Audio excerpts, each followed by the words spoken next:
donc le plaisir d'accueillir ce soir Elke Nordal et Eric Bourri pour le livre qui s'appelle Ilska, qui peut se traduire par le mal, mais nous en reparlerons, je crois. Je vous souhaite une excellente soirée. À tout à l'heure.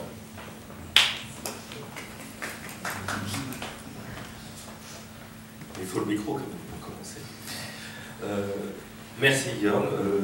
Bonjour, bienvenue à tous. Je vous propose avant toute chose d'entendre d'abord le texte et d'entendre la voix d'Elke en islandais, puisque vous allez l'entendre pendant toute la rencontre après en anglais, et Valentine, en fait, vous allez le comprendre en français pour la plupart d'entre vous, probablement, et Eric aussi.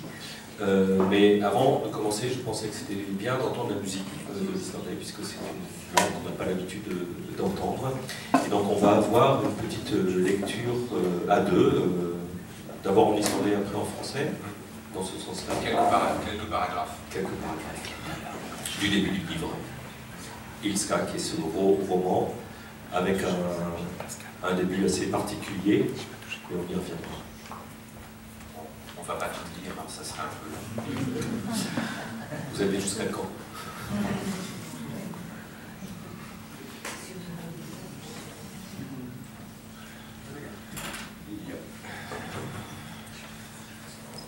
Fyrsti kafli. Ríflega 2000 manns létust við gerð þessarar bókar, 200.000 manns, 6 milljón gyðingar, 17 milljónir karlmanna, kvenna og barna, tæplega 80 milljón manns, veröldin verður aldrei söm. Nei, djók. Þið hafið áreiðanlega heyrt seinni... Environ 2000 personnes ont trouvé la mort pendant l'écriture de ce livre. Plutôt 200 000, 6 millions de juifs, 17 millions d'hommes, de femmes et d'enfants, presque 80 millions d'êtres humains. Le monde ne sera plus jamais le même. Mais non, je rigole. Þið hafið áreiðanlega heyrt seinni heimsstyrjöldina. Hún í öllum mannkynssögubókum, til og með framan að flestum, myndir af skriðdrekum, Adolf Hitler í móðursýkiskasti og horæðir gyðingar í fjöldaförum. Sveppalaga kjarnorkuský, mannkynnssagan. Þetta hefur áreiðanlega ekki farið fram hjá neinum. Ómar tók ekki þátt í seinni heimsstyrjöldinni, hann fæddist ekki einu sinni fyrr en henni var löngu lokið. En hún var viðvarandi þáttur í lífi hans nærri 4 ára skeið, nokkru skemur en hún varði. Dag einn hlammaði sér Agnes í fangið á Ómari. Í fanginu á Agnesi var Adolf Hitler ásamt öllum sínum konum að ónefndum ríflega 2000 júrbarkasbúum, 200.000 litháískum gyðingum, 6 milljónum evrópskra gyðinga, 17 milljónum helfara fórnarlamba og 80 milljónum stríðs fórnarlamba á 6 árum 1939 til 1945. Og hana nú. Vous avez sans doute entendu parler de la Seconde Guerre mondiale. Toutes les histoires de l'humanité la mentionnent. Elles s'affichent même en couverture de la plupart d'entre elles. Photos de Panzer, d'Adolf Hitler en pleine crise d'hystérie et de juifs squelettiques entassés dans des charniers. Champignons atomiques, l'histoire de l'humanité. Tout cela n'a évidemment échappé à personne. Omar n'a pas participé à la Seconde Guerre mondiale. Il n'est venu au monde que des années après la fin des hostilités. Pourtant, ce conflit s'est invité dans son existence pendant presque 4 ans, un peu moins longtemps qu'il n'a duré. Un jour, Agnès lui est tombée dessus sans crier gare. Elle avait sur les bras Adolf Hitler et tous ses sbires, sans parler des quelques 2000 habitants de Jurbarkas, des 200 000 juifs lituaniens, les 6 millions de juifs d'Europe, les 17 millions de victimes du génocide et les 80 millions de morts qu'avait fait la guerre en l'espace de 6 ans, de 1939 à 1945. Et voilà. Agnes var ekki bara með styrjöldina í fanginu, hún var með styrjöldina á heilanum og í hjartanum. Og líkt og gengur og gerist í sumum vel heppnuðum ástarsamböndum urðu hugðarefni Agnesar smám saman að hugðarefnum Ómars. Hann fekk Agnesi í fangið og á heilan og með henni alla aðila seinni heimsstyrjaldarinnar, fórnarlömb, gerendur og saklausa áhorfendur. Einhverju síðar brenndi hann heimilið þeirra til grunna og flúði land, og þó það hljómi kannski ósennilega var eitthvert undarlegt orsakasamband þar á milli. Líkast til óþarfið að taka það fram við skulum samt láta það eftir okkur, Agnes tók ekki heldur þátt í seinni heimsstyrjöldinni. Það gerðu hins vegar langafar hennar, Vilhelmas Lukauskas og Isaac Banae. Þeir börðust ekki í fyrri heimsstyrjöldinni, til þess voru þeir ungir. Þeir börðust reyndar ekki heldur í seinni heimsstyrjöldinni, til þess voru þeir gamlir. En rétt það leyti sem inn í fyrri laug hófst frelsisstríð Litáa og þeir Vilhelmas og Isaac voru þá einmitt passlega nógu fullorðnir til að skjóta fólk að mati skráningarstjóra hersins. Seinna urðu þeir hvor með sínu lagi nasistum að bráð. Það fannst engum sérstaklega skemmtilegt og allra síst þeim sjálfum. Agnes Lukaskaite var frá smáþorpinu Jurbarkas í Litáen sem árið 1940 taldi tæplega 5.500 íbúar. Þaraf voru 2.300 gyðingar. Í dag búa 14.000 manns í Jurbarkas en enginn þeirra gyðingur. Elle avait la guerre non seulement sur les bras mais également dans la tête et le cœur. Et comme il en va parfois dans les histoires d'amour réussies, les centres d'intérêt d'Agnès devinrent peu à peu ce dommage. Non seulement il avait cette jeune fille sur les bras et dans la tête, mais elle était accompagnée de tous les acteurs de la Seconde Guerre mondiale, victimes, bourreaux et simples figurants. Quelque temps plus tard, il réduisit leur maison en cendres et quitta l'Islande. Et, bien que cela puisse sembler improbable, tous ces éléments étaient reliés par de surprenantes lois de causalité. Sans doute est-il inutile de le préciser, mais nous allons tout de même le faire, Agnès n'avait pas non plus participé à la Seconde Guerre mondiale, contrairement à ses arrière-grands-pères Vilhelmas Lukauskas et Isaac Banae. Ces derniers, trop jeunes à l'époque, n'avaient pas combattu pendant la Grande Guerre. Trop âgés, ils n'avaient d'ailleurs pas combattu non plus lors du Second conflit. En revanche, vers la fin de la Première Guerre, au moment où la Lituanie s'était libérée, les recruteurs de l'armée avaient considéré que Vilhelmas et Isaac avaient atteint l'âge adéquat pour tirer sur leurs prochains. Plus tard, ils étaient chacun de leur côté tombés aux mains des nazis. Ce genre de choses n'avait rien de très plaisant, surtout pour eux. Agnès Lukaskaite venait de Jurbarkas, une bourgade lituanienne qui comptait en 1940 environ 5500 habitants, dont 2300 juifs. Aujourd'hui, Jurbarkas compte 14 000 âmes et pas un seul juif. Merci à tous les deux pour cette entrée en matière, entrée dans le roman. Ça va nous permettre déjà de nous appuyer sur un texte que vous avez entendu et cette manière très particulière d'entrer dans un livre assez étonnante et parfois dérangeante. On va venir peut-être à ça. Avant, un petit mot de présentation de vous deux pour approfondir un petit peu ce qui a été fait déjà par Yann.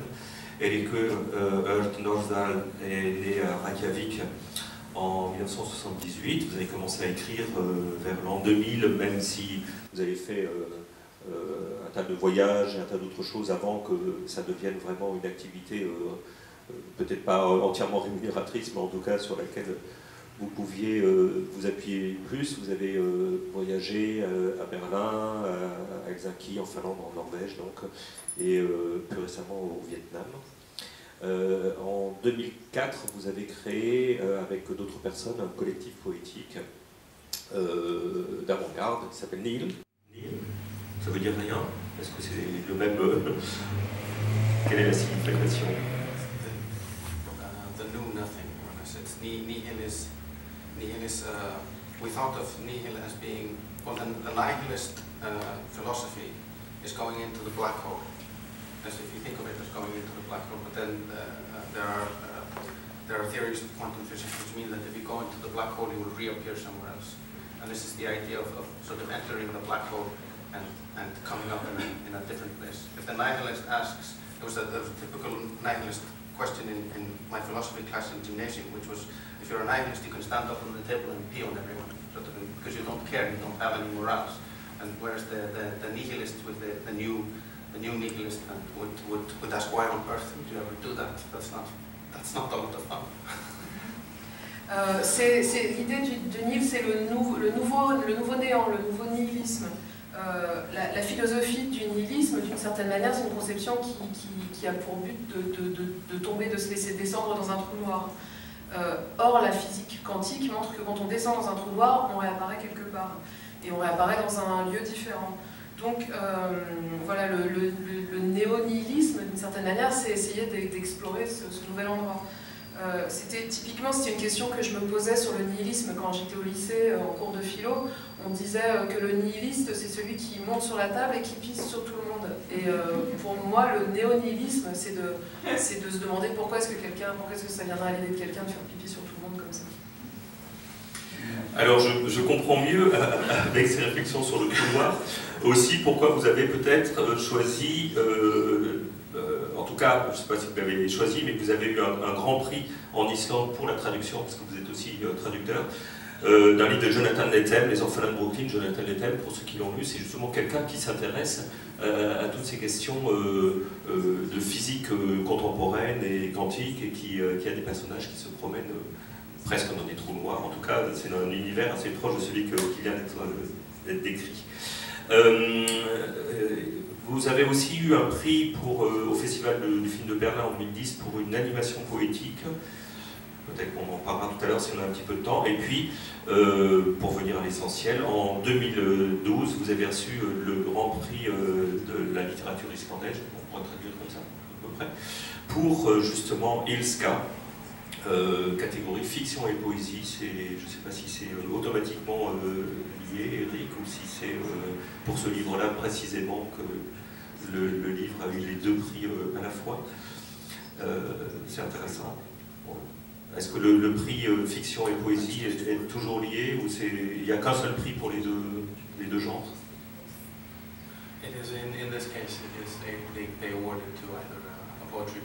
C'est intéressant aussi. Donc, du coup, oui, ces deux catégories sont effectivement associées. Le prix va en général soit un livre de poésie, soit un livre de fiction. Tu as appris quelque chose, Eric. Eric Bourri, merci. On va continuer à faire les petites présentations. Eric, tu es traducteur spécialiste de littérature islandaise. Tu es né en 67. Tu as fait des études de langue scandinave, donc pas uniquement l'islandais, mais aussi le norvégien, le suédois. À Caen, tu as vécu en Islande. Tu as des d'études germaniques de la Sorbonne, de Paris. Et puis, tu travailles toujours aujourd'hui à une thèse? C'est fini? Non. Ou tu as abandonné? Avec toutes les traductions qu'on me demande de finir, c'est normal. J'ai été obligé d'abandonner il y a 7-8 ans. J'avais pas le temps. C'est un sujet intéressant dont il faudrait que tu t'en parles quand même un jour pour le terminer, peut-être. J'aurais 70. Voilà, réalisme magique dans la littérature islandaise contemporaine, sous la direction de Régis Boyer. Et tu enseignes, tu as été prof de philo? Non. Non, c'est une erreur, ça. Je vous disais, ça me des informations erronées. Je l'ai mis entre parenthèses, qui sont à droite et à gauche sur Internet, bon. Et qui sont recopiées à l'envie de site en site. Et j'avais demandé de corriger, mais bon, on demande à corriger quelque part. Et puis jamais été agrégé de philosophie. Si quelqu'un a du temps à perdre, j'ai été prof d'anglais. Je ne suis plus prof d'anglais. J'ai démissionné d'éducation nationale. Pour traduire. Je vais pas reprendre ma thèse. Non, mais je pense que tu vas plus avoir le temps de faire tout ça avec tout ce que tu traduis. Tout à l'heure, tu m'as dit 5 livres depuis que tu as rendu celui-ci, dont le dernier de John Coleman Stephenson, chez Gallimard, qui vient de sortir. Dans celui-là. Et puis tu traduis Arnold Burr, Henry Lasson, Stéphane Mahoney, et puis Orny Tarvansson, et d'autres, ça c'est les plus connus peut-être. Et Valentine qui est interprète et traductrice d'anglais, donc on a déjà entendu. Et je la remercie d'avance parce qu'en général je vous dis à la fin, donc je le fais parce que je. Merci Pascal. Voilà, parce vous allez voir, c'est tellement fluide qu'on oublie qu'elle est là et pourtant elle est évidemment essentielle. Alors, cette introduction, je voudrais vraiment qu'on commence avec ça, puisque c'est quand même une entrée en matière très surprenante. Ce gros roman est vraiment très intéressant par ses variations de forme, de langue, de tonalité, de ces différentes voies narratives qui s'interpénètrent ou qui basculent de l'une à l'autre, les temporalités aussi, les centres de focalisation du récit. Donc tout ça est assez complexe, et en même temps il y a cette espèce de manière de happer le lecteur, vous l'avez entendu, parce qu'on est interpellé dès le départ par cette manière. Peut-être que je peux, non pas résumer le livre, parce que je ne vois pas comment on pourrait le résumer, mais dire que quand même que c'est autour d'un noyau central narratif qui est l'histoire d'un couple. On l'a entendu dès le départ, c'est pour ça. Agnès, d'origine lituanienne et d'ascendant juif, qui travaille, peut-être qu'elle ne terminera jamais comme toi, à un master sur les nationalismes en Europe. Omar, qu'elle rencontre dans la rue, un type un peu paumé, à la timidité excessive, qui a travaillé lui sur la langue islandaise, même si finalement on ne s'attarde pas forcément beaucoup là-dessus, contrairement au travail universitaire d'Agnès. Agnès rencontre Arnor, un néo-nazi qui lui sert d'informateur pour ses recherches, et qui est séduisant et qui l'attire physiquement, intellectuellement, sexuellement. Naît un enfant dont on ne sait pas qui est le père. Bref, c'est une histoire de trio amoureux avec un enfant qui arrive finalement assez banal peut-être, sauf que là, ce qui est assez amusant, c'est que quand ils ont des rencontres amoureuses, ils parlent évidemment de l'Holocauste quand ils se retrouvent. Ce qui est écrit dans le texte, évidemment, comme tous les amoureux, ils parlent de l'Holocauste. Bon. Comme tous les amoureux qui partent faire du camping, ils parlent de l'Holocauste pendant le trajet. C'est tout à fait naturel. C'est normal, c'est sympa. Voilà. Mais c'est aussi l'histoire des nationalismes, des populismes européens, une histoire avec des documents chiffrés, avec des faits qui sont présents de manière très éclatée dans le texte. C'est pas du tout un cours d'histoire et c'est rien d'académique. Mais c'est aussi une réflexion sur le racisme, sur le rejet des autres, qui renvoie y compris à des choses très très contemporaines, qu'il aurait pu prolonger d'ailleurs ces derniers mois. C'est aussi un livre sur l'Islande, sur l'isolement de l'Islande, son enfermement, son passé national ou nationaliste, réel ou mythique, cet art, ses obsessions de la pureté, bon, et ses rêves d'indépendance, au-delà évidemment de juste de la nation, mais d'une sorte de rêve de grandeur comme ça pour un tout petit pays. Il y a tout ça, il y a quantité d'autres choses, mais voilà, on va rester sur cette première partie qui est comme ça. Il y a 4 grandes parties dans le livre. La première bouscule le lecteur. Et Eiríkur, alors, est-ce qu'il faut dire les deux? Eiríkur, c'est bien, c'est le prénom. On garde que Eiríkur, ça va. Comment est-ce que... On a l'impression que le livre, le texte, se bouscule de lui-même avant de bousculer le lecteur, en disant « mais non, je rigole, mais bon, et voilà ». Et puis voilà, c'est comme s'il y avait plusieurs démarrages. Donc je voudrais commencer par cette question, Eiríkur. Est-ce que pour écrire un aussi gros livre avec autant de choses, il a fallu pour vous se mettre dans la même posture de démarrer, redémarrer, revenir un peu en arrière, bousculer un petit peu le texte, ne pas le prendre trop au sérieux et en même temps y mettre tout ce qu'on voulait dès le départ? On a l'impression que cette espèce de magma d'où sort le roman est un peu le magma du début de l'écriture. Est-ce que c'est le cas? I could say that when I started the project, I was thinking, as I sometimes do when I'm starting a new book, is that I want to do something that will surprise myself, something that's unlike myself. Sorry. What is difficult for me to do? What is and at the time, the thing that I thought was most unlikely that I would ever do would be write a historical novel. And when I started thinking, okay, what if I write a historical novel? What kind of historical novels do I really, really dislike? And that would be Holocaust stories. I have a very big problem with the genre in general. And quand j'ai commencé ce projet, je me disais, ce que j'essaye de faire souvent quand j'écris, c'est je veux me surprendre moi-même. Je veux faire quelque chose qui est le plus loin de ce que je ferais naturellement. Et donc, quand j'ai commencé ce livre, je me suis dit, bon, qu'est-ce qui est difficile pour moi d'écrire? Et à l'époque, la chose qui pour moi était la plus improbable, que j'avais le moins de chance d'écrire, c'était un roman historique. Je me suis dit, parmi les romans historiques, quel est le genre de roman historique que j'aime le moins? Et c'est précisément les romans sur l'Holocauste. Et c'est pour ça que j'ai choisi précisément ce contenu. So I started thinking. More or less started thinking of the book when I knew that it would be a Holocaust story, which was relatively early. I started thinking of it as a kind of an anti-Schindler's List. That it's. I find that the whole. How do you say this? There's a kind of a beauty in having this this pure tone that is through a lot of these sort of Holocaust novels, which is borders on being pornographic.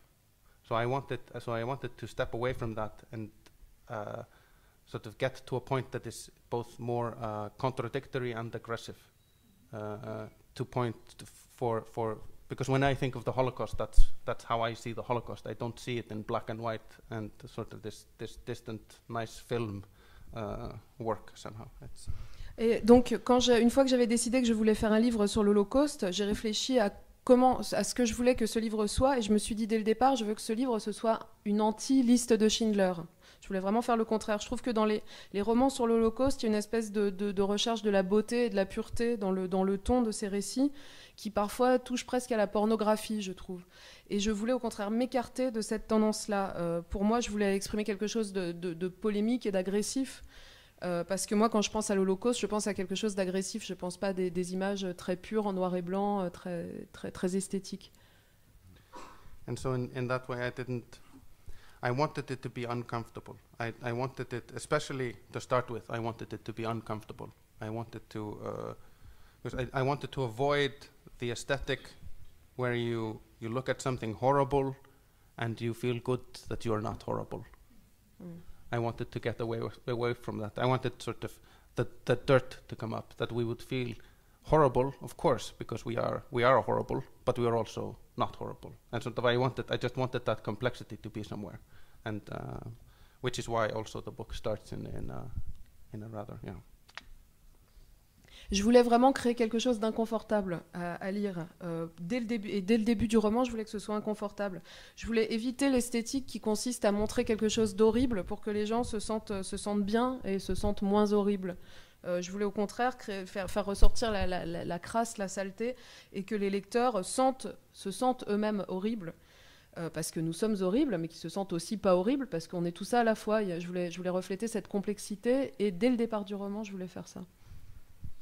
Alors on va voir comment ça fonctionne justement pour ne pas se sentir confortable. Simplement, le livre est aussi, alors il y a ces différentes formes, mais il est aussi ponctué de mise en perspective, de petites remarques comme on a entendu dans le texte. Bah, vous savez probablement que, mais je vais quand même vous le rappeler. Et donc des rappels qui parfois sont tellement gros, on dit oui on sait, mais on se rend bien compte aussi qu'il y en a qui ne savent pas ou qui oublient volontairement ou involontairement. Et ce genre de comme ça, de petits coups de rappel, et c'est vraiment essentiel dans le livre, parce que ça remet en perspective à chaque fois. Et puis des petits paragraphes comme ça. La plupart des histoires de l'humanité traitant du XXe siècle sont empreintes d'une tendance à la déification des chars d'assaut, mêlée à une forme d'admiration voilée face à l'ampleur des atrocités commises lors des 2 conflits mondiaux, sans parler des autres horreurs qui ont ponctué ce grand siècle de progrès. D'une part, elle développe d'interminables descriptions du matériel d'armement, avec une certaine prédilection pour les panzers, et expose le détail des avancées dans la conception des engins de mort, apologie à tendance perverse, culte des objets tout à fait classiques. D'autre part, la moindre évocation de toutes les victimes est nimbée d'admiration, toutes ces âmes que nous feignons de regretter. On annonce 6, 17, 45, 80 millions de morts, disparus dans les tranchées, les génocides, les explosions atomiques et les goulags. Tout cela nous donne simultanément vertige, érection et nausée. C'est un passage fort, mais qui n'est que l'un des passages, parce que c'est un peu tout le temps comme ça qu'on est secoué. Eric, peut-être que tu peux, toi qui as écrit, lu tous les mots et les réécrit, évidemment, pour qu'on puisse les entendre en français, est-ce que tu peux peut-être développer justement cette manière d'être bousculé? Comment toi, tu as reçu ces premières pages la première fois que tu as lu ça, et à quel moment tu t'es décidé de traduire? Ou est-ce que c'était déjà une commande et que tu l'as découvert par hasard? J'avais lu sur internet des articles en islandais parlant du livre. Et puis j'ai demandé à une amie éditrice en Islande de m'envoyer ce livre immédiatement. J'en ai parlé à Anne-Marie Métellier, en lui disant que j'allais le lire. Mais en fait, dès que j'ai lu les premières pages, j'ai été complètement attrapé par ce livre-là. Moi, jusqu'à présent, justement, je n'avais absolument jamais traduit de roman qui parlait de l'Holocauste. Je n'avais traduit que des romans islandais qui se déroulaient en Islande. Je ne connaissais rien à la Lituanie. L'Holocauste, je connaissais un peu comme n'importe quel Français. Mais ce qui m'a absolument fasciné, c'est que dès la première page, j'étais complètement happé, tout simplement. Et je l'ai proposé à Anne-Marie Métellier. En fait, très rapidement, je me suis dit, bon, il faut traduire ce livre-là. Il faut traduire, en fait, cette voix-là. Cette voix-là qui est ce que disait tout à l'heure Erik Rört, c'est-à-dire qui n'est pas la voix de la liste de Schindler, hein, ou la voix de tout un tas de productions sur l'Holocauste ou sur même n'importe quel sujet, mais qui est une voix multiple, plurielle, et qui est dérangeante, effectivement, puisqu'elle nous dérange aussi, nous. Alors, ça dérange dans la pensée. Il y a par exemple des interpellations comme ça qui sont un peu gênantes, ou des manières de dire des faits qui nous interpellent, mais il y a aussi des blagues qui ne sont pas les plus légères, évidemment, vous imaginez. Il y a aussi une sorte de désinvolture comme ça du récit qui fait qu'à certains moments on passe effectivement de la description de ces massacres ou de la comptabilité à des histoires de couple, ou là, il y a dans le passage que j'ai lu, on termine sur érection et nausée, et il y a des passages qui mêlent complètement les deux aussi. Donc ça, c'est des choses aussi que, dès le départ, qui étaient très étranges pour toi, qui t'ont saisi. Qui m'ont vraiment saisi. En fait, quand j'ai lu son livre, je me suis dit, il n'est pas islandais. Il est pas islandais. Que les Islandais sont pas comme ça. Non. Et puis certains passages, je me suis dit, mais si, il est islandais, il n'y a qu'un Islandais qui peut écrire comme ça. Et puis à nouveau, non, les Islandais ils n'écrivent pas comme ça. Puis à nouveau, si, c'est évidemment que c'est un Islandais. Les passages, par exemple, sur la jeunesse d'Arnór ou de Omar, c'est vraiment typiquement islandais. On ne peut pas être plus en Islande, surtout la jeunesse d'Arnór d'ailleurs. On est vraiment en Islande. Mais dès qu'il parle de la Lituanie, dès qu'il parle du populisme en Europe, moi je connais aucun autre écrivain islandais qui s'intéresse comme ça au populisme en Europe. Pour moi, Erik Rört, il est réellement islandais dans le sens où il est islandais de la nouvelle génération et où il est complètement connecté à tout le reste de l'Europe, en fait, où il est vraiment européen. Alors, justement... Et c'est en ça que sa voix est totalement singulière. Il y a effectivement régulièrement, donc il y a ces allers-retours avec l'histoire, mais aussi avec l'actualité contemporaine, des réflexions sur la crise en Grèce, évidemment sur la crise aussi, la faillite en Islande, mais aussi sur les filles de Le Pen, mais aussi sur... Enfin, voilà, il y a vraiment une connaissance très très importante. Donc, ça, c'est très présent. Et Erik Rört, je voudrais vous demander justement si... en faisant un roman historique, certes vous avez fait un roman historique, mais vous avez fait un roman aussi éminemment contemporain sur les rejets de l'étranger, les différentes politiques européennes des rejets de l'étranger, et ça date, comme je disais tout à l'heure, on aurait pu rajouter des chapitres avec ce qui se passe aujourd'hui. On a l'impression que vous êtes renseigné, vous êtes documenté autant sur l'histoire que sur la situation contemporaine, la manière dont le journalisme, il y a des pages très très importantes sur le journalisme, la façon dont le journalisme traite l'actualité. Donc ça m'intéresse de savoir comment vous avez réussi à assembler tout ça, à le synthétiser, même si ça fait 600 pages quand même, dans une forme complexe certes, mais qui rassemble un petit peu tous ces fils Et est-ce que ça correspond finalement à ce que vous aviez vraiment envie de faire au départ?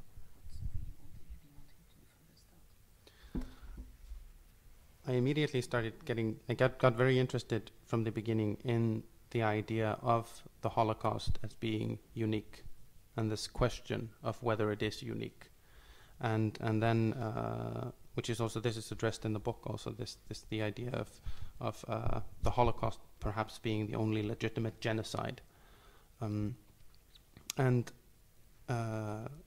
I certainly don't agree with it being the only legitimate genocide, but it may be a very unique happening. But then it's still so interesting how these threads still live on, how they're everywhere, and how the same sort of cultural mechanisms, even in our idea of sort of the supposed liberalness of Europe, we're still performing and reenacting similar politics all the time.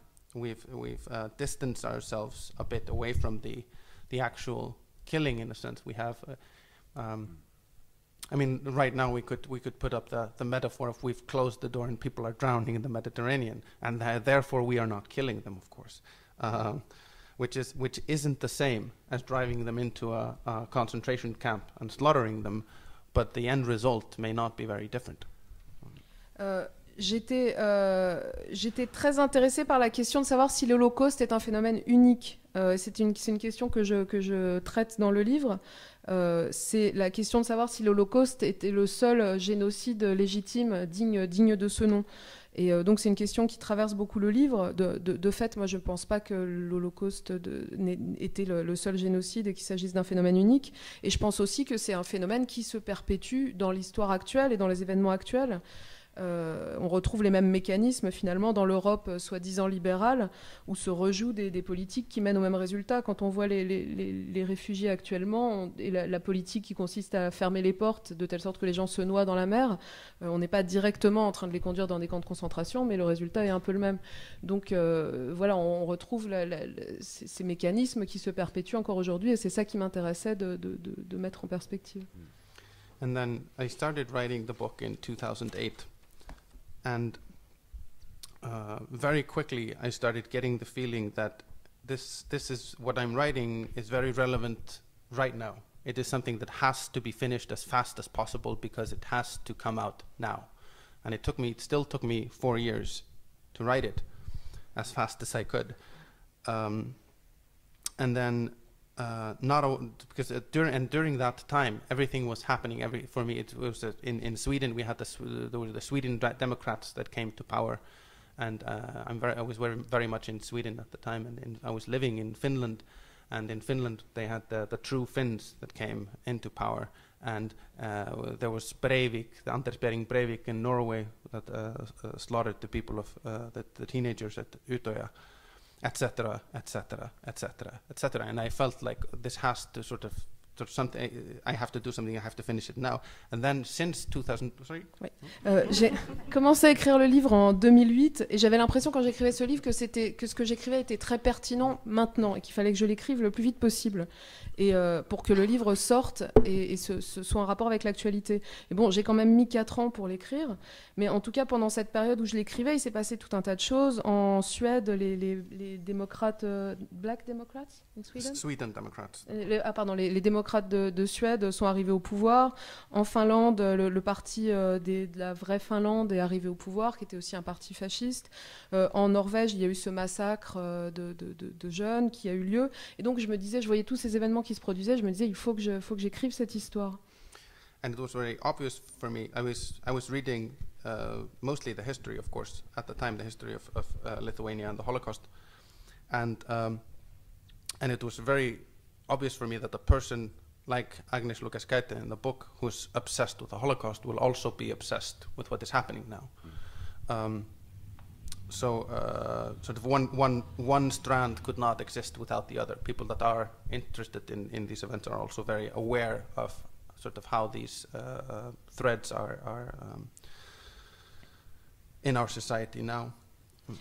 Et donc j'ai commencé à lire sur l'histoire de la Lituanie, sur l'histoire de l'Holocauste, et au fur et à mesure que je lisais, je m'apercevais qu'il était de toute évidence le personnage d'Agnès dans le roman, qui est un personnage qui est obsédé par l'Holocauste, il fallait qu'elle soit tout autant obsédée par ce qui se produit maintenant, puisque quelqu'un qui s'intéresse à des questions de l'Holocauste, forcément, devra aussi être quelqu'un qui s'intéresse beaucoup à l'actualité.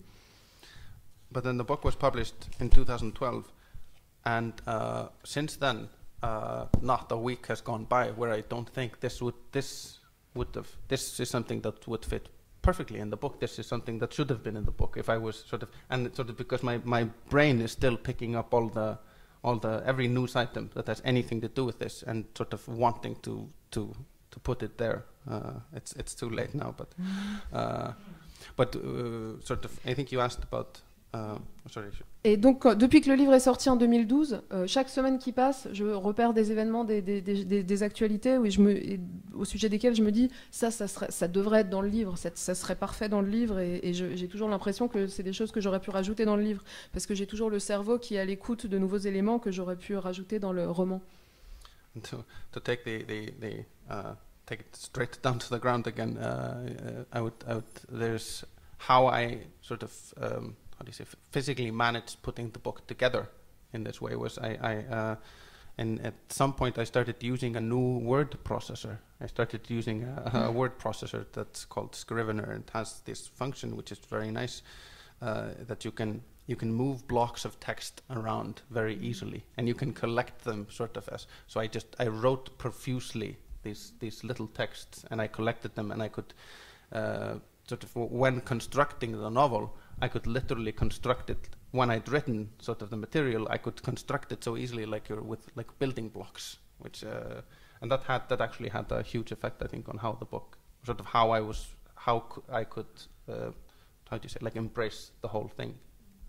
Et pour répondre de manière très concrète à la question, physiquement presque, il se trouve que j'ai commencé à utiliser un nouveau logiciel de traitement de texte qui s'appelle Scrivener, qui est un logiciel qui est fait d'une façon où on crée des blocs de texte qu'on peut ensuite déplacer très facilement. Et donc, dès le moment où j'ai commencé à utiliser ce logiciel, j'ai commencé à écrire profusément, et parce que je pouvais après déplacer tous les éléments presque comme des briques. Ça a eu vraiment un gros effet sur mon écriture et sur la manière dont d'un seul coup je pouvais prendre en charge toute cette matière dans toute sa diversité. Eric, justement, ça c'est une question que je voulais te poser, puisque la construction ressemble vraiment à une sorte de puzzle avec des briques justement comme ça qui s'enchevêtrent, qui s'accumulent, qui se superposent et qui se répondent aussi. Et qui se répondent. Alors voilà, il y a vraiment et j'imagine que ça dans la traduction c'était un travail de repérer ces répétitions, parce qu'il y a parfois les mêmes scènes qui sont, même assez souvent, la scène de l'incendie, on la revit souvent avec Omar, mais il y a quantité de phrases, de mots qui reviennent régulièrement, c'est assez lancinant parfois, et là ça demandait un travail d'attention méticuleux pour traduire ça. Comme dans toute traduction, en fait. Moi, ce qui m'intéressait, par exemple, dans la scène de l'incendie, ce que j'ai trouvé absolument génial, c'est qu'on a 4 fois la scène, ou 5 fois dans le livre, la scène qui est décrite, et à chaque fois de manière différente, et avec une vérité et une conclusion différente. Conclusion 1, j'ai foutu le feu à ma baraque parce que ma copine m'a trompé avec un néo-nazi. Conclusion 2, le feu a pris dans ma baraque, et donc je me suis barré à l'étranger. Conclusion 3, j'ai fait exprès de mettre le feu à ma baraque, mais c'était quand même à moitié un accident. Conclusion 4, enfin voilà, et ainsi de suite. Je ne me rappelle pas tout, mais en fait on a une espèce de kaléidoscope de vérité, et donc on ne connaît pas la vérité ultime. La vérité ultime, c'est que de toute façon, Omar, effectivement, après l'incendie de sa maison, il est parti errer dans toute l'Europe sur les hauts lieux du fascisme par amour pour la femme qu'il avait trompée avec un néo-nazi. Mais effectivement, on a des scènes comme ça qui se répètent, qui se répondent, etc. Quand on traduit, de toute façon, on a juste entre guillemets juste, je le mets vraiment entre beaucoup de guillemets et tout ça. On a juste à suivre le texte s'il est bon. Et là, comme le texte est parfaitement écrit, et, enfin, à mon avis, et en islandais, et qu'il est juste très bon, ben voilà, c'est pas compliqué. Par contre, quand j'ai relu, je me suis pas rendu compte que le texte était mauvais, c'est pas ça. Mais quand j'ai relu partie par partie. Enfin, j'ai relu en entier, à haute voix, et ensuite j'ai relu à nouveau chaque partie, toute la partie concernant les nationalismes européens, toute la partie concernant l'histoire d'Arnor, l'histoire d'Agnès, l'histoire d'Omar, l'histoire du petit Snorri, l'histoire qui se passe en Lituanie. Et la dernière histoire que j'ai relue en entier, c'est l'histoire du petit Snorri, parce que ça, c'était quand même très compliqué à faire et à rendre en français. Et ça marche en français, il me semble. Alors, on y viendra justement à ces différentes parties, à ces voix. Peut-être un tout petit peu pour rester sur ce que tu as dit là, qui est très intéressant à propos de l'incendie. Il n'y a pas de conclusion, parce qu'il y a plein d'interprétations possibles. C'est tout le livre en fait qui se termine comme ça. C'est-à-dire que effectivement, à la fin du livre, on a comme si on avait plusieurs fins. On ne sait pas exactement comment les choses s'arrêtent ou se poursuivent d'ailleurs.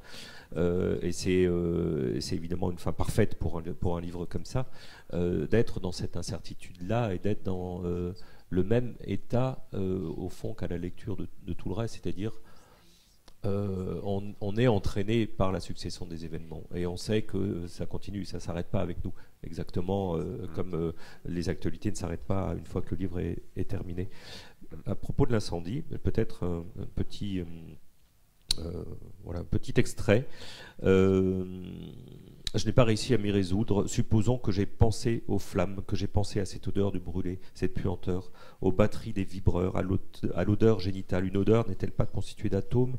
Le feu n'avait-il pas le pouvoir de la détruire? Il avait épargné la chambre. Là, il n'y avait pas de flamme. Une demi-minute s'était écoulée depuis que j'avais déclenché l'incendie, depuis que le feu avait pris, tout seul, par accident. Oui, c'est vrai. Parfois, les choses arrivent si vite qu'on n'a même pas le temps de lever le petit doigt. Cause et conséquences se télescopent de manière tellement désordonnée qu'il est impossible de prédire la suite des événements. Les généraux et les hommes politiques appellent ça le poids de l'histoire. Soit on accepte son sort, soit on jette l'éponge. À ce point de l'histoire, on ne peut plus rien changer. C'est juste la description de l'incendie, mais évidemment, c'est une sorte de métaphore de l'ensemble du livre et de cette vision de l'histoire qu'il y a dans ce roman. Parlons parce que là on est resté plutôt dans cette première partie qui est très disparate. Les autres le sont un peu moins, mais ça reste un peu plus linéaire. Et peut-être qu'on peut évoquer justement cette accalmie, je dirais, à partir après le premier quart du livre, une manière un peu plus traditionnelle peut-être de rentrer dans le texte, dans les récits. Je voudrais interroger justement Éric Heurort sur est-ce que c'était nécessaire de se poser et de suivre un petit peu plus l'histoire d'Agnès, l'histoire d'Omar, l'histoire de chacun des personnages, y compris effectivement l'enfant, puisqu'on rentre un petit peu, on y viendra à ses difficultés, on rentre un peu dans sa manière à lui de voir le monde, pour être dans quelque chose de plus d'une forme romanesque plus habituelle, je dirais.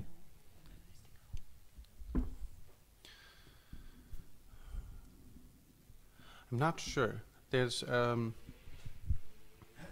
I certainly, one thing that I did think about quite a lot, that I wanted to because and dealing with the history as this sort of this creation that we have, dealing with it as sort of this this imaginary that goes on in all of our minds, this constant recreation. We all have, and in particular with these sort of great world events, we all have such how do you say, decided pictures of them in our minds, how they are. So I wanted to, with the first part, I wanted to clear the table a little bit before sort of I could feel that I could go into sort of reinterpreting the events somehow, or just sort of going into the narrative more. Donc oui, je suis pas sûre que ce soit le cas. Une chose qui est sûre, c'est que je pensais beaucoup en écrivant ce livre à l'histoire en tant que perception imaginaire dans chaque personne, et en tant que l'histoire en tant que chacun la recrée dans son imagination, dans son esprit, et tout particulièrement les grands événements historiques. On a tous finalement une image mentale de ces événements et de la manière dont ils se sont déroulés. Et donc ce que je voulais faire dans cette première partie, c'était vraiment faire table rase et évacuer toutes les interprétations qu'on a habituellement, que le lecteur pourrait avoir, pour ensuite repartir sur une narration, repartir à zéro un peu. And it's also that, and I think with more or less any book, the longer it gets, the danger of it crumbling increases. It's like blowing a balloon. Sort of, the more you blow it, then if you want to make it bigger, you have to blow really, really, really carefully. Et je pense que c'est un peu comme dans tous les livres, c'est-à-dire plus un livre devient long, plus on court le risque que le livre s'effondre, que l'histoire, que ça parte en miettes. C'est un peu comme gonfler un ballon. En fait, plus le ballon devient gros, plus on le gonfle, plus il faut faire très attention à ne pas le faire exploser. Oui, effectivement, le livre continue à être complexe dans sa forme. Il continue à être constitué de ces différents parties, de ces différents morceaux de texte qui s'entrecroisent. Et il y a aussi ce que j'avais évoqué tout au début, et peut-être là, Eric, tu peux parler des difficultés du passage de l'islandais en français, de voix narrative, et en particulier, effectivement, pour donc cet enfant qui naît, et la partie, c'est dans la troisième partie, je crois, où il est vraiment central, puisque le couple vit ensemble, l'enfant grandit, et on est de temps en temps de son côté, je dirais pas dans sa tête, parce que on est de son côté, et je voudrais te demander comment le texte est construit en islandais. Est-ce que tu as été obligé de trouver, est-ce que tu as pu adapter directement la voix narrative en français? Est-ce que tu as été obligé de trouver cette manière-là d'utiliser le tu quand on est avec l'enfant? En fait, je vais avoir l'air idiot, mais j'ai juste suivi le livre. Mais on va dire intelligemment, c'est-à-dire pas de façon totalement servile, mais il y avait peut-être des choses qui semblaient presque trop abstraites en islandais. Enfin, l'islandais et le français, de toute façon, ne fonctionnent pas du tout de la même façon. Le problème, c'est que c'est deux langues qui sont très éloignées l'une de l'autre dans le mode de fonctionnement. Donc, en fait, j'ai pas l'impression pour cette partie-là d'avoir fait différemment de ce que je fais d'habitude. En revanche, effectivement, j'avais l'impression que dans ma traduction française, à la fin de la relecture, il restait encore des passages que je pouvais un peu assouplir. Et c'est pour ça que je l'ai relu encore une fois, cette partie-là, spécifiquement avec l'enfant à naître, puis l'enfant qui naît. Mais disons que la voix, elle était déjà établie dans le texte islandais. J'ai rien inventé en français. En islandais, il n'y a pas de vouvoiement. Enfin, il n'y a plus de vouvoiement. Oui. Oui. Il y a qu'un tu. C'est tu. Oui. Non. Non, parce qu'il y a un vouvoiement qui existe en islandais dont on ne se sert jamais. Comme en Scandinavie, en fait. Ouais. On ne se sert pas du vouvoiement, jamais. Même si on rencontre le président, on le tutoie. Le président de la République, on le tutoie. Là, il n'y a pas une plus grande familiarité avec ce tu, parce que c'est l'enfant et qu'on est dans cette proximité-là. C'est-à-dire que le tu de l'enfant, bon là c'est juste l'interprétation du texte en islandais, tout simplement le tu de l'enfant, il s'adresse à la fois à nous et à lui-même. De toute façon, toi tu as lu le livre, donc tu sais, c'est à la fois à la fois il nous apostrophe nous, mais il s'adresse à lui-même. Hein. Est-ce que tu veux lire là, il y en a deux, par exemple, des extraits, ou après? Ouais. Attends, parce qu'il faut que... On peut lire en islandais et en français. On peut refaire l'exercice. Ouais. C'est le chapitre 11 de la troisième partie. Ég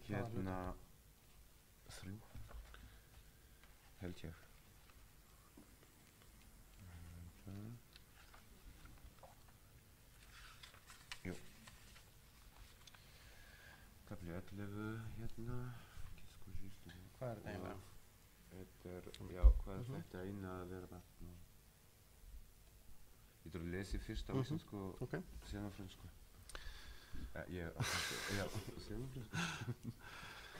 Hvað þetta eiginlega, þetta að vera barn, hugsar þú upp á þurru? Það ekki bara að vera lítill, vera minni en fullorðinn, kannski það fyrst og fremst að vera bjargarlaus. Það skilur þið ekki bara frá hinum fullorðnu, heldur einnig frá ungum flestra dýra, frá hvolpunum, kettlingunum, folöldunum, kálfunum, sem kom í heiminn svo gott sem sjálfbjarga. Þú þekkir engin dýr sem liggja á bakinu svo mánuðum skiptir og óttast að eitt að rúlla óvart yfir á magan, óttast að eitt að þurfa að halda á höfði án aðstoðar. Qu'est-ce au juste qu'être un enfant, te demandes-tu tout à coup? Ça n'implique pas seulement d'être petit, plus petit que les adultes.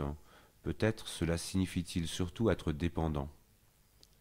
C'est ce qui te différencie non seulement des adultes, mais aussi des jeunes de la plupart des animaux, chiots, chatons, poulains et veaux, qui en venant au monde sont presque immédiatement capables de se débrouiller. Tu ne connais aucun animal qui passe des mois allongé sur le dos, ne craignant rien d'autre que de se retrouver à plat ventre, ne craignant rien d'autre que de devoir tenir sa tête tout seul.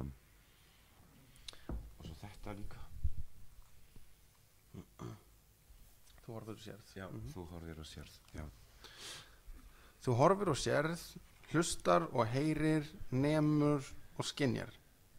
Án þess hefðirðu ekkert en það kostar líka sitt. Skinnfærin hertaka athygliðina, svipta þig rónni sem þú gætir annars beitt á eilíðarmálin, hinn hinstu rök. Þau ræna líka hvert annað, þú ert varla byrjaður að hlusta á fuglasöngin þegar vindurinn strýkur þér tærnar, undarlega lagað ský læðist yfir lillabláan sumarhimininn og pabbi muldrar eitthvað stuttbuxur og meira kaffi. Svo það gjálfrið í ánni, hita mistrið á túninu og blessuð ástin. Þegar þú nærð áttum fuglinn hættur að syngja. Tu regardes et tu vois, écoutes et entends, absorbes et perçois. Sinon, tu n'apprendrais rien.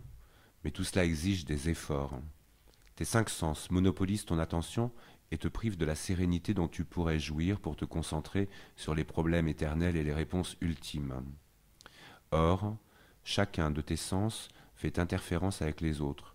Tu commences à peine à écouter le chant d'un oiseau et voici que l'air te caresse les pieds, qu'un nuage aux formes étranges passe dans le ciel bleu lilas de l'été ou que papa marmonne en parlant de short et de café. Puis vient le murmure du fleuve, la brume de chaleur posée sur le pré, et l'amour. Quand tu reviens à toi, l'oiseau s'est tu. Elle est là, la poésie. C'est exactement ce que j'allais dire. Ça, c'est la poésie, en fait. Alors, effectivement, là, on l'entend bien. C'est à la fois des passages très, très poétiques et en même temps, il y a dans ce personnage, Snorri, une lucidité extrême, tout en ayant cette naïveté extrême, qui tranche un peu avec le reste des personnages finalement, qui sont comme pris dans le tourbillon des événements, ou dans leur propre aveuglement, ou dans leur histoire amoureuse, jusqu'à mettre le feu ou pas à la maison. Alors que Snorri, il a une sorte de vision claire de ce qu'il sent, de ce qu'il sait, de ce qu'il goûte, de ce qu'il connaît. Et du coup, ça en devient évidemment un personnage essentiel dans ce livre. Et ma question, du coup, là, je m'adresse à Eric Hurt, et on viendra au titre, puisqu'on l'a évoqué. Est-ce que Ilska veut dire le mal? Évidemment, quand on a un personnage comme ça, dont spontanément on pense que c'est l'image de l'innocence, mais qui n'est pas traité comme quelqu'un d'innocent non plus. Il est traité comme quelqu'un de lucide, mais pas forcément d'innocent. Donc, Eric Hurt, je voudrais vous poser cette question, justement, si à un moment ça s'est révélé être vraiment un personnage essentiel et qui équilibre en quelque sorte le livre par cette manière de voir le monde, de le percevoir. When I sat down trying to figure out what this book was about, what struck me was that it was about seeing and being seen. That these were the two main functions of it, and then the circular of seeing someone seeing you, and then seeing sort of them seeing you, seeing them, and sort of how do we perceive? What do I think of Eric? What does he think of me? What do I think that he thinks of me? What does he think that he thinks of me, etc.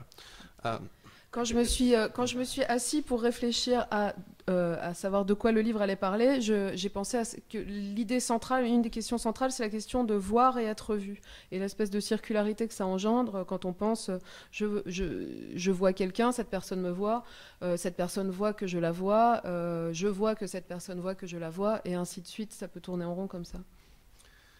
And this is, of course, not only how we build and create our own identities and build and create other people's identities, but it's also how we build and create history by looking at it and by sort of and then history being looked at, changing through the looking, literally.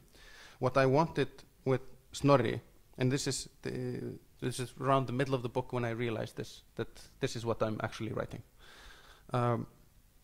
and I wanted to have a character. I wanted there to be someone who represents someone who has not yet been seen and who does not really see. And a newborn does not have a perception of themselves to begin with. And they slowly get a perception of themselves, and they get a perception of, when they've gotten a perception of themselves, they get the perception of other people.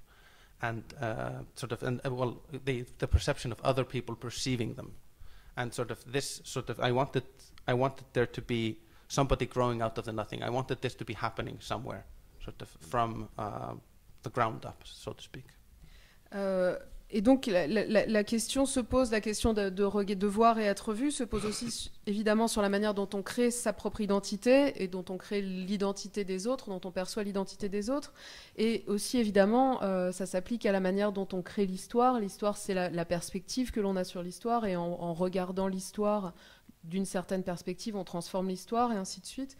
Donc c'est à peu près quand j'en étais à la moitié de l'écriture du livre que je me suis rendu compte que cette question était aussi centrale, et c'est là que j'ai eu l'idée de créer ce personnage du bébé, qui est un personnage qui n'a jamais encore été vu par quelqu'un d'autre et qui n'a jamais encore vu les autres, puisqu'on sait qu'un nouveau-né, il n'a pas une perception de lui-même quand il naît, et petit à petit il développe à la fois une perception de lui-même, puis une perception des autres, puis l'impression, puis la perception du fait que les autres le regardent, et ainsi de suite. Donc je voulais qu'il y ait ce personnage qui se produise, qu'on voit vraiment le tout commencement de ce phénomène de voir et être vu. And to sort of again take it a little bit down to the ground, to the at the time I had my first child, my son, and so when I was writing it, around the same time as I was writing it, I was also observing this somehow in my world. So Et plus concrètement, au moment où j'écrivais ce livre et le passage où j'ai créé le personnage du bébé, c'est le moment où mon premier enfant est né, mon fils est né. Donc je pouvais en même temps être en train d'observer ce qui lui arrivait, en même temps que j'étais en train d'écrire le livre. Ce qui rend aussi du coup le personnage d'Omar qui considère que cet enfant finalement malgré tout est le sien. Il est heureux que l'enfant l'appelle papa quand il se retrouve alors que l'autre n'est appelé que par son prénom. Je voudrais peut-être, avant de vous laisser le micro, vous laisser poser des questions, peut-être encore avec toi, Eric, puisque tu n'as eu aucune difficulté à traduire ce livre, tellement il est bien écrit. Que peut-être que tu trouves quand même une ou deux difficultés à nous exposer. Non, moi je suis un homme, donc je peux pas dire qu'on oublie les accouchements, parce que j'ai jamais accouché. À chaque fois qu'il y a un livre, quand même, ma femme a fait ça pour moi. Mais il paraît que dans les accouchements, on se rappelle pas après à quel point ça fait mal. Enfin, c'est ce que ma femme m'a dit. Enfin, pour certaines femmes apparemment. Mais là, c'est un peu pareil. En fait, j'ai quand même mis 4 mois de travail vraiment acharné, à raison de 15 heures par jour ou 12 heures par jour à traduire ce livre-là. Mais en fait, il y avait tellement de plaisir derrière qu'effectivement, on a l'impression a posteriori que c'était pas si difficile que ça. Mais c'est vrai que je n'ai jamais passé autant de temps à vérifier des choses, pas parce que je pensais qu'Eric était un menteur, hein. Je pensais pas qu'Eric était menteur, mais vérifier des choses parce que simplement il y avait énormément de choses qui étaient écrites dans ce livre qui piquaient ma curiosité. Sur l'Holocauste, mais pas seulement sur l'Holocauste, par exemple sur la Lituanie. Il m'a donné envie d'apprendre le lituanien, par exemple. Oui, on apprend beaucoup de choses sur la Lituanie. Et en fait, en fait, ce livre-là, évidemment que j'ai un très très bon souvenir du moment de la traduction. Tu disais tout à l'heure, et je t'ai déjà entendu dire ça, que l'islandais est une langue beaucoup plus abstraite que le français. Concrète, pardon, c'est ce que je voulais dire. Oui. Et que du coup, c'était parfois difficile de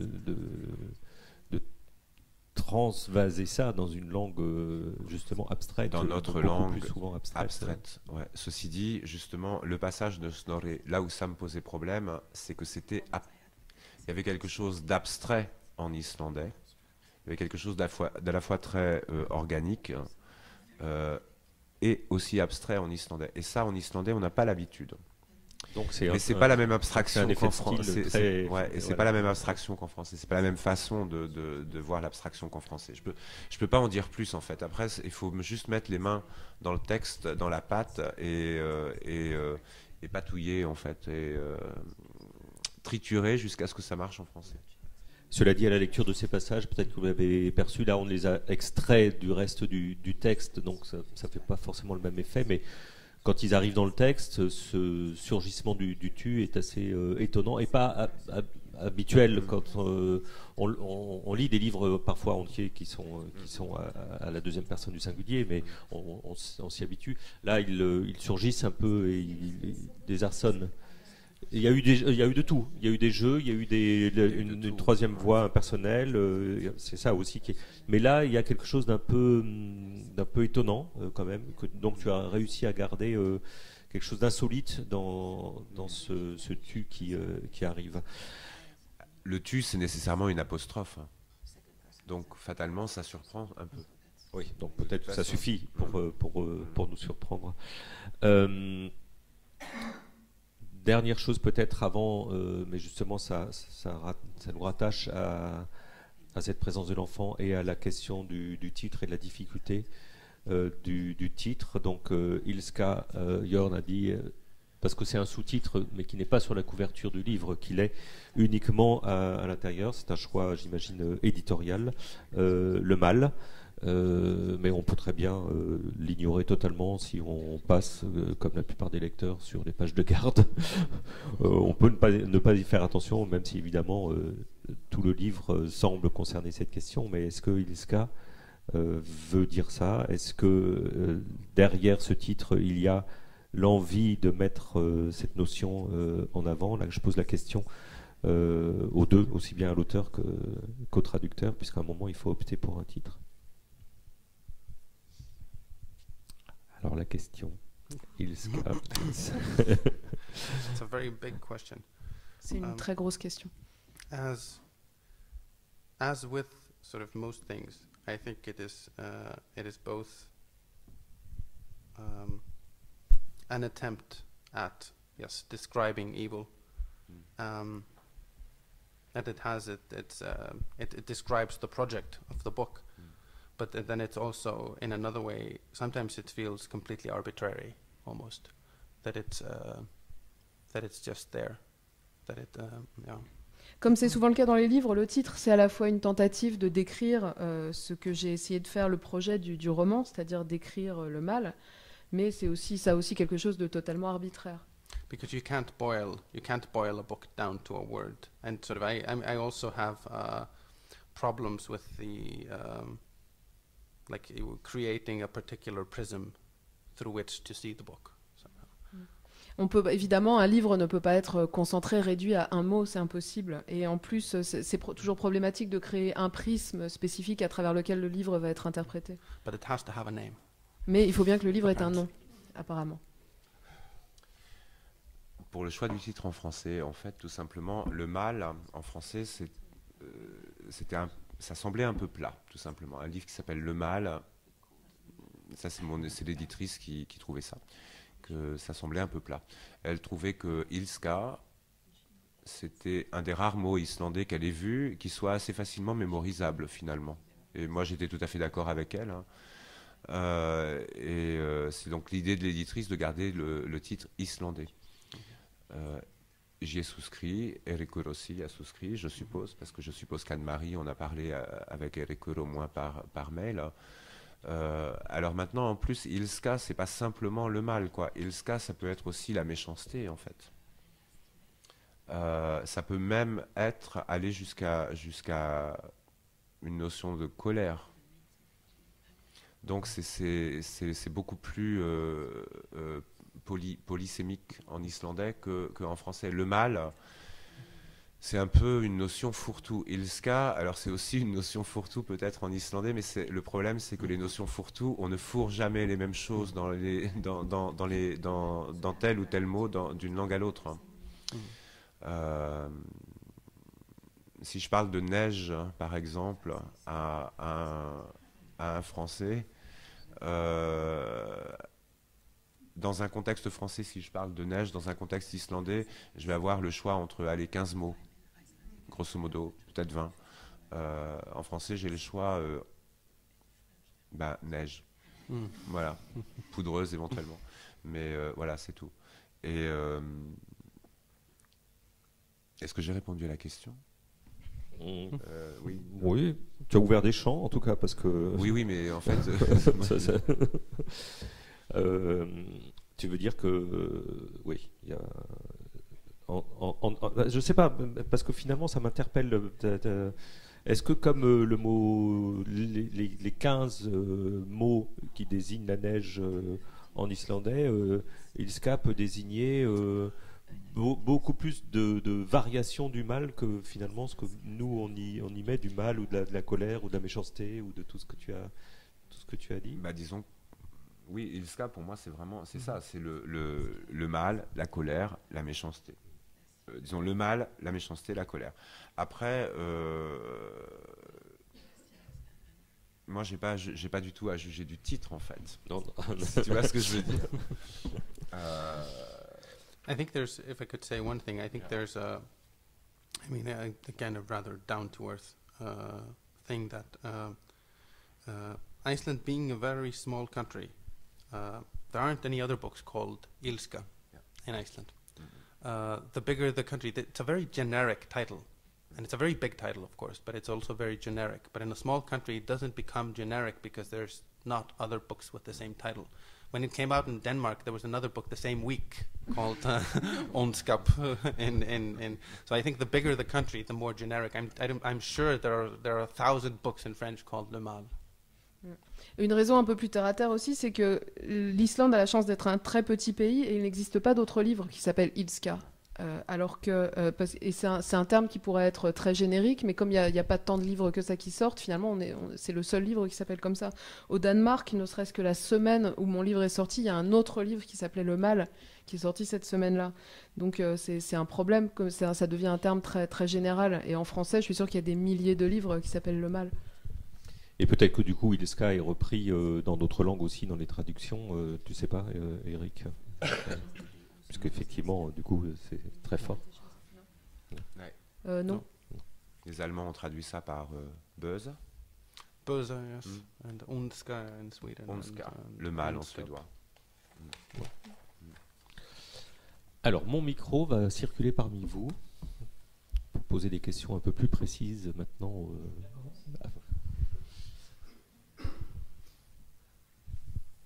Je veux bien commencer par une question sur un détail. J'ai la chance d'avoir déjà lu un quart du bouquin. Et dans le début, il y a un petit passage qui concerne une question qu'a évoquée Pascal dans son introduction à propos du journalisme et des journalistes. Ce petit passage de mémoire dit quand un chien mord un homme, ce n'est pas un événement, mais quand un homme mord un chien, c'est un événement. Et derrière, il y a un développement dont je n'arrive pas à me souvenir, alors je ne voudrais pas le dire moins bien que ce qui est dit, mais qui m'a paru tout à fait pertinent et universel, et pas du tout seulement islandais, sur la façon dont le journalisme, tel qu'il peut être pratiqué parfois, je ne veux pas accabler tous les journalistes, mais peut avoir besoin de façonner le réel pour créer l'événement.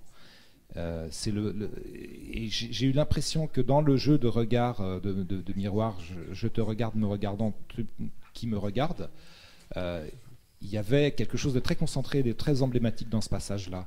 Et voilà, j'avais envie d'entendre Eric un petit peu là-dessus.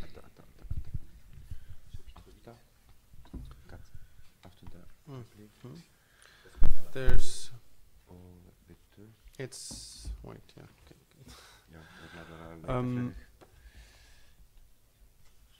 Yes, I think it is. I mean, I think it is a problem that we tend to notice.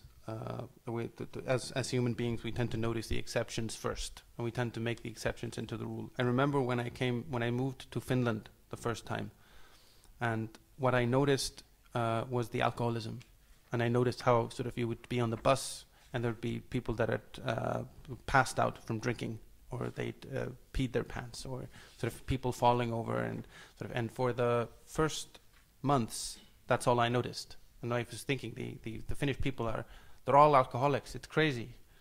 But then when I'd stayed there for a longer time, I started realizing that no, of course, it's a very, very small percentage of the population that are alcoholics. It's sort of everybody. Finnish people are like everybody else. They just happen to have a higher number of alcoholics, but the alcoholics are still such a minority. But it paints a picture for all, actually, I think all of Europe has this idea of Finnish people being alcoholics and or introvert, or being really, really shy. As I knew one person in Finland who never looked me in the eye. He always talking. And he was a very intelligent man, but he couldn't sort of maintain eye contact. But that's very Finnish, but it's also a complete exception. Finnish people are not like that. There's just a few Finnish people that are like that, and you don't see it other places. So. Je pense que c'est quelque chose de très humain qui fait qu'on remarque les exceptions avant toute chose et qu'on en fait une règle. Par exemple, quand je suis partie m'installer en Finlande, j'avais l'impression que je voyais des alcooliques partout, que dès que je prenais le bus, je voyais des gens partout qui étaient complètement ivres, qui étaient à moitié évanouis, qui s'étaient fait pipi dessus, ainsi de suite.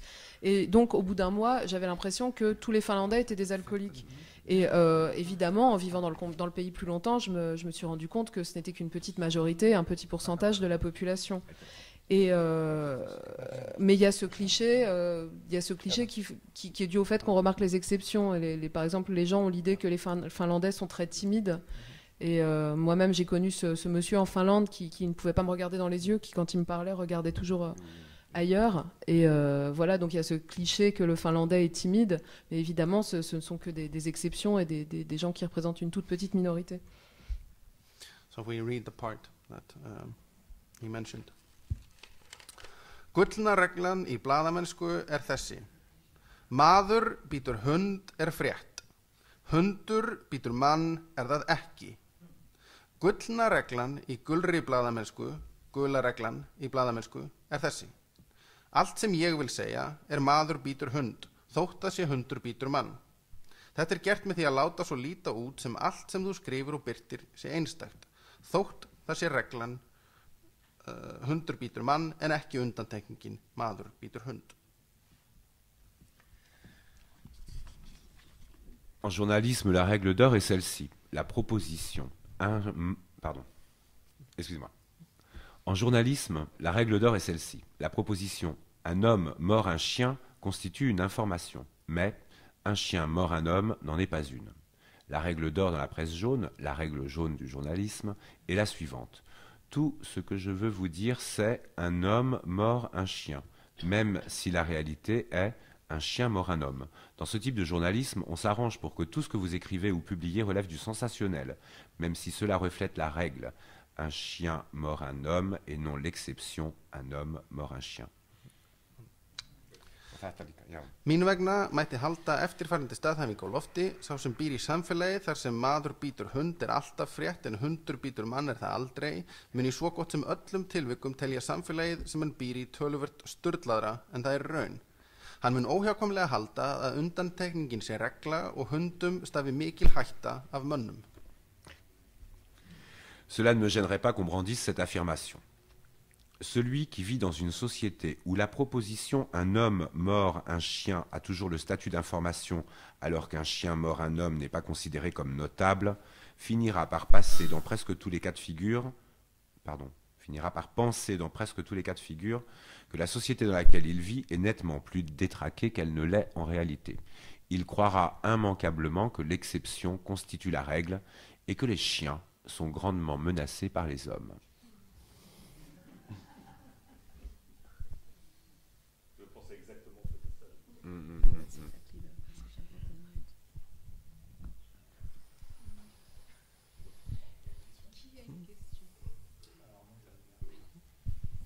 Alors, bon, moi j'ai lu le livre, et d'abord je voulais vous remercier, auteur et traducteur. C'est vous, en fait, que j'ai lu plus que... Bon.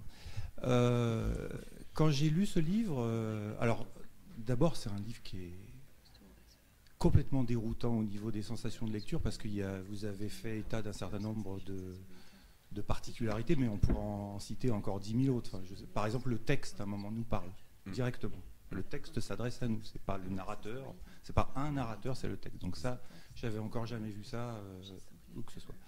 Quand j'ai lu ce livre, par rapport au personnage d'Agnès, j'ai pas pu m'empêcher de lire une métaphore de l'Europe à travers ce personnage. Personnage chargé d'histoire, par son passé lituanien, les Einsatzgruppen, le massacre des Juifs, voilà, des choses comme ça. Et puis elle, personnage donc métaphorique de finalement elle hésite, donc c'est la posture de l'Europe, enfin à mon sens la posture de l'Europe actuelle, qui hésite entre se jeter dans les bras du fascisme complètement, même si on y va joyeusement, ou bien un personnage, bon, un peu comme Omar, qui aussi pour moi est un peu un personnage là qui utilise Facebook en permanence, qui est un personnage moderne de maintenant.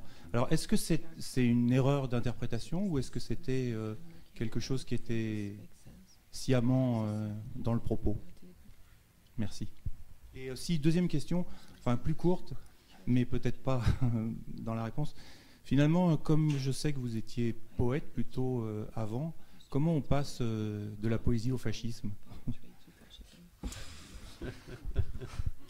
Ça, c'est très facile, je pense. You've never heard of Ezra Pound? Vous avez jamais entendu parler d'Ezra Pound? C'est une bonne réponse d'emblée. Good answer. I think there's, as far as the sort of, was it deliberate? I think it's very difficult. I mean, there's a bit of Omar in me with it, with the fire, that of knowing what is deliberate and what is after the fact. Especially since I've spent a large part of the last 3 years talking about the book. I'm always talking about what I meant and what I was trying to do and what. And then at some points I start thinking, but is that something that I was thinking when I was writing the book, or is that something that I invented last year? Oui, effectivement, c'est difficile de dire si c'est délibéré, c'est une question qui est difficile. Moi je suis un peu comme le personnage de Omar pendant l'incendie, qui ne sait pas si c'est accidentel ou si c'est quelque chose qu'il a fait délibérément, d'autant plus que ça fait maintenant 3 ans que je parle du livre et que je m'explique sur ce que j'ai voulu écrire, mais que des fois je me dis ça c'est ce que je dis maintenant, mais est-ce que c'était ce que je pensais au moment où j'écrivais le livre? That being said, I think the idea that she is a metaphor for Europe certainly makes intelligent sense to me, to my ears, and but I think also I also did think what I'm pretty sure I thought about when I was writing the book was that Iceland sometimes feels like it's very far away from everything and it's not connected to anything. And I wanted there, and what I realized while writing the book, and have realized more and more afterwards, is that it's not like that. That Iceland is actually connected to history, and that if you go asking around, you'll always find somebody who knew somebody who was sort of the cousin of somebody in the in a concentration camp, or sort of it goes like these links are so close actually, even though it's 2 generations away. And so maybe she was sort of she's a typical European at least, if not a metaphor for Europe as a whole. Mais cela dit, effectivement, l'idée que selon laquelle Agnès serait une métaphore de l'Europe, c'est une idée que je trouve très intéressante et très intelligente, même a posteriori. Mais en tout cas, au moment, ce qui est sûr, c'est qu'au moment où j'écrivais le roman, je pensais à cette idée de l'Islande, qui a cette image d'être un pays qui est très lointain, qui est détaché, coupé du reste du monde, et qui est déconnecté du reste du monde. Et quand j'écrivais le livre, je me suis aperçue que non, ce n'est pas le cas. L'Islande n'est pas comme ça, n'est pas déconnectée. Au contraire, finalement, en cherchant bien, quand on parle aux gens, on s'aperçoit qu'on connaît toujours quelqu'un qui connaît quelqu'un, dont le cousin connaît quelqu'un, dont les ancêtres ont été dans un camp de concentration, et que finalement, il y a toujours un lien qui existe, et que finalement, même si c'était 2 générations avant nous, il existe toujours des liens à cette histoire européenne. Donc, pour répondre à la question, je pense que très certainement, Agnès est un personnage typiquement européen. C'est peut-être pas une métaphore de l'Europe, mais c'est un personnage qui pour moi est très européen. And if I'm supposed to say something about the question of poetry and fascism, which isn't a joke, no, I mean from my part, there was what I was thinking.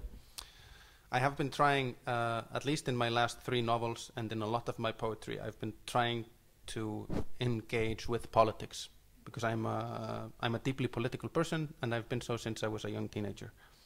But I also have problems with this. I have problems with the political novel, that it has very many dishonest functions, and it can very easily and it's very hard to resist the temptation to just preach and to make propaganda, and to not understand things and not try to understand them, but just condemn them. And I'm not really interested in condemnation.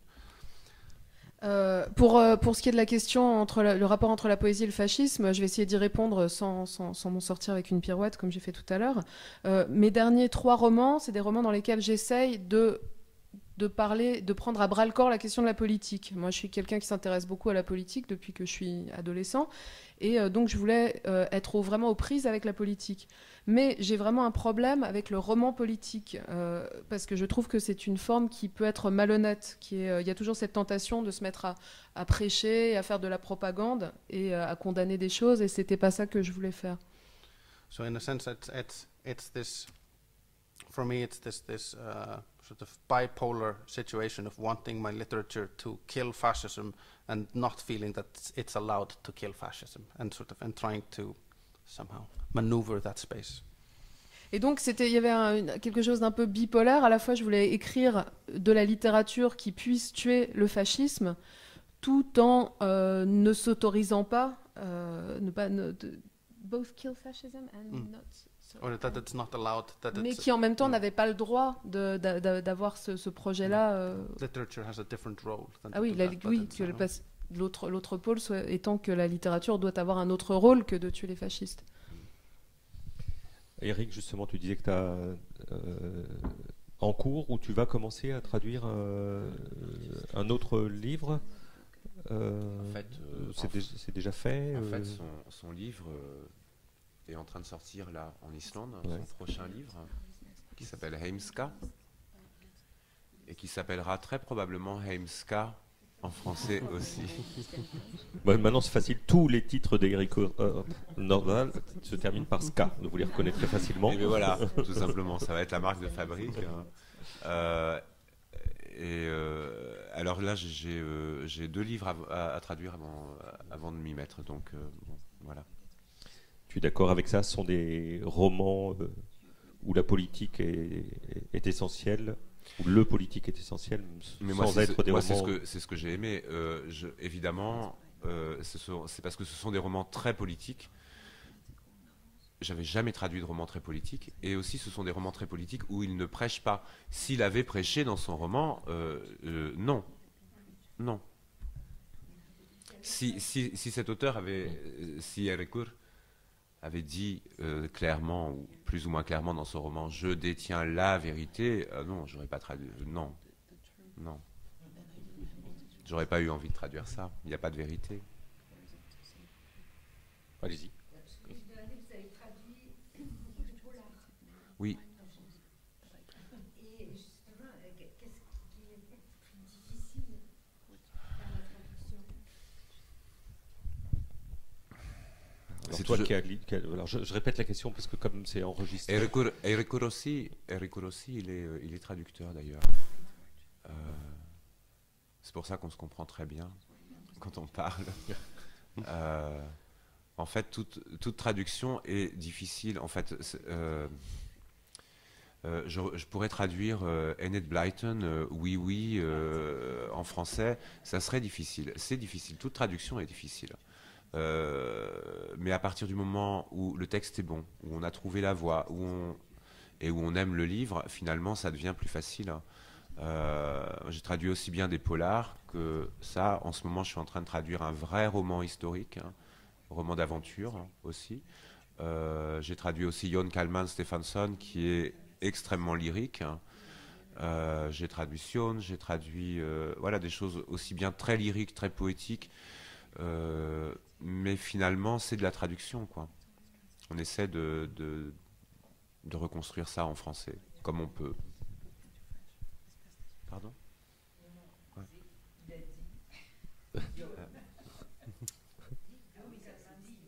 Jon Kalman, Stéphane.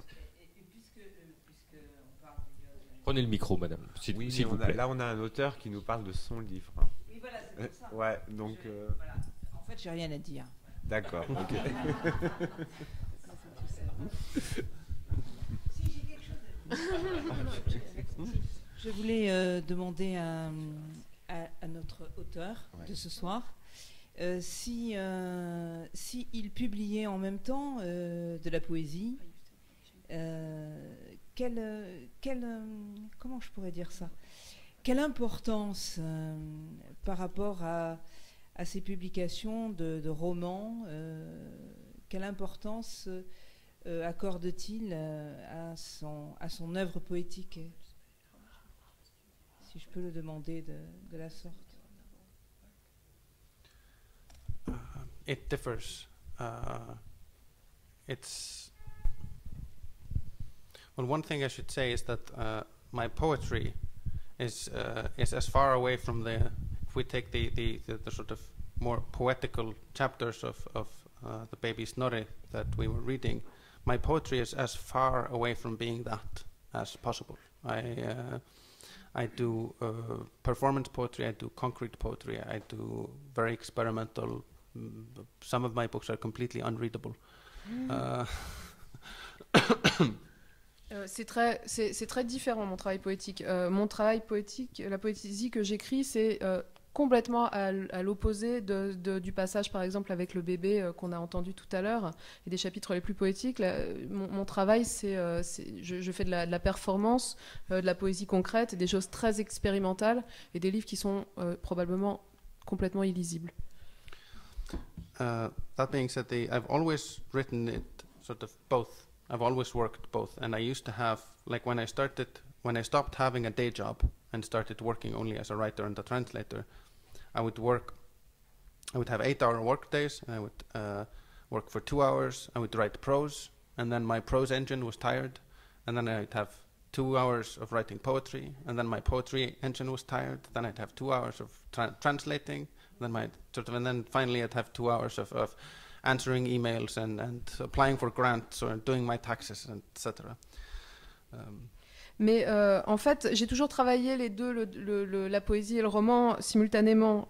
Au moment où j'ai commencé à écrire ce livre, donc c'est le moment où j'ai arrêté le travail alimentaire que j'avais, j'écrivais environ 8 heures par jour. Je passais 2 heures à écrire de la prose Et quand j'avais cette partie-là de mon cerveau qui se fatiguait, je passais 2 heures à écrire de la poésie. Après, quand j'avais cette partie-là du cerveau qui se fatiguait, j'avais 2 heures pour écrire des traductions. Et ensuite, je passais 2 heures à écrire des mails, à écrire des dossiers de subventions et à faire mes impôts. Et donc, je fonctionnais comme ça. But when writing this book, for the last 2.5 years, I pushed everything away. I pushed away all translations. I pushed away and only concentrated on this. And that had an effect that I think that a lot of the poetical tools that I've used, for instance, this what I was explaining with building cubes and sort of these construction elements, started entering the book in a way that hadn't happened in my prose before. Et au bout d'un moment, quand j'avais commencé à écrire le livre, et qu'il me restait 2 ans et demi, les deux dernières années et demie d'écriture, j'ai arrêté de faire tous ces types d'écriture en même temps, et je me suis vraiment concentrée sur l'écriture romanesque. Et l'effet que ça a eu, c'est que finalement, tous mes outils poétiques sont devenus des petites briques, les petites briques dont je vous parlais tout à l'heure, et sont entrés eux aussi dans le livre.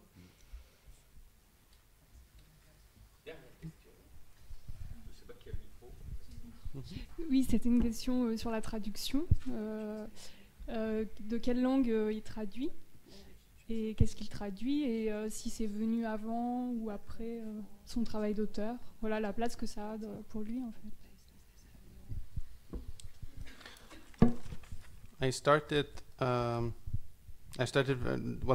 writing only, but then I was still very young when I started translating, and I started because when I was 16, I discovered Allen Ginsberg and Dostoevsky, and this was what made for me the sort of where I realized that literature was something really, really big, that it was something that was sort of life-changing.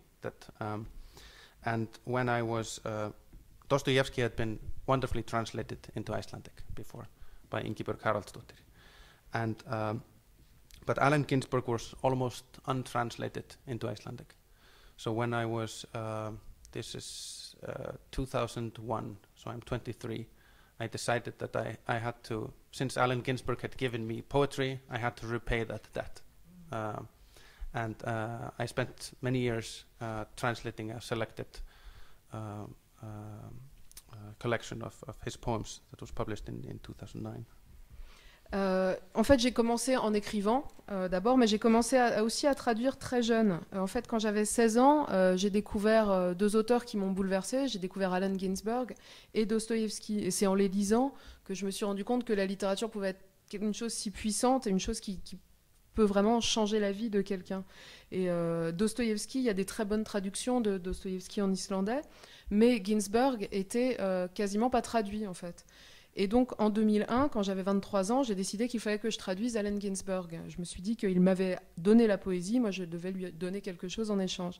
Et donc, j'ai travaillé sur une sélection de textes de Ginsberg qui m'ont pris quelques années à traduire et qui ont été publiés en 2009. And through that, it took also a long time to get it published. So through that, I got a connection with a publisher which said we can't publish Allen Ginsberg because it's translated poetry and it won't sell.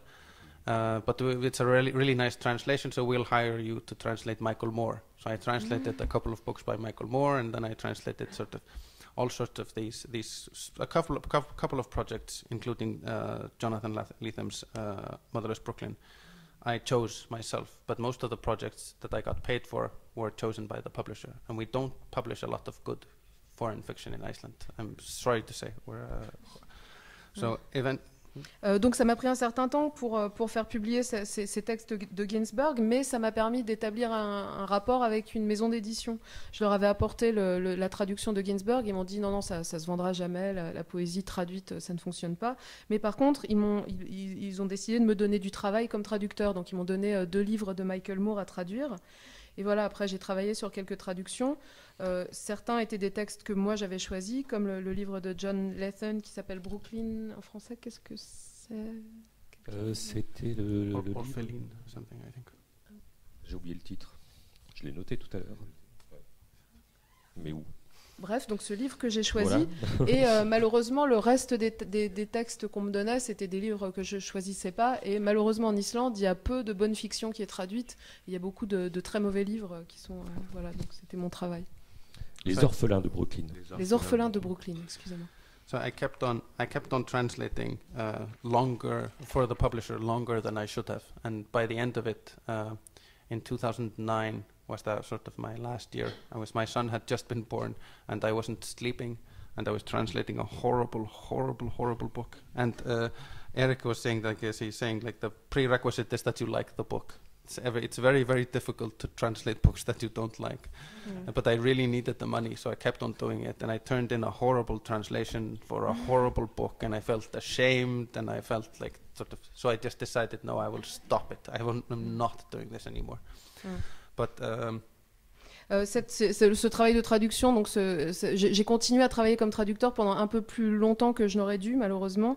J'ai arrêté environ en 2009, c'était vers le moment où mon fils venait de naître, il ne dormait pas la nuit. J'avais ce livre à traduire qui était très très mauvais et que je n'aimais pas du tout, et donc c'était un travail qui était très difficile parce que j'étais complètement épuisée, je détestais ce livre, j'avais besoin de l'argent. Comme l'a dit Eric tout à l'heure, c'est important d'aimer un livre qu'on traduit, et là c'était absolument pas le cas, donc j'ai rendu cette traduction qui était épouvantable, de ce livre épouvantable. J'avais vraiment honte, et c'est là que j'ai décidé d'arrêter de travailler comme traducteur. But now I can tell you that I do translate still, or again, but I'm in a place in my life where I can afford to translate sort of stuff that I don't even really get paid for. I sort of translate poetry and a few projects now and then that are a bit bigger. Et actuellement, donc, en fait, je fais encore de la traduction, mais la différence, c'est que maintenant, je peux choisir les textes sur lesquels je travaille, même si c'est des choses qui ne sont pas très bien payées ou qui ne sont pas payées. Donc, je travaille surtout sur de la poésie et voilà, quelques projets de ce style. Bien, merci beaucoup. Évidemment, vous avez compris qu'on n'a pas du tout épuisé ni le livre ni le sujet avec cette conversation et qui reste évidemment beaucoup de pistes de lecture possibles. Je vous invite vraiment à vous plonger dans ce livre, à le lire et le relire si vous avez du temps, parce qu'il faut du temps pour du coup le relire.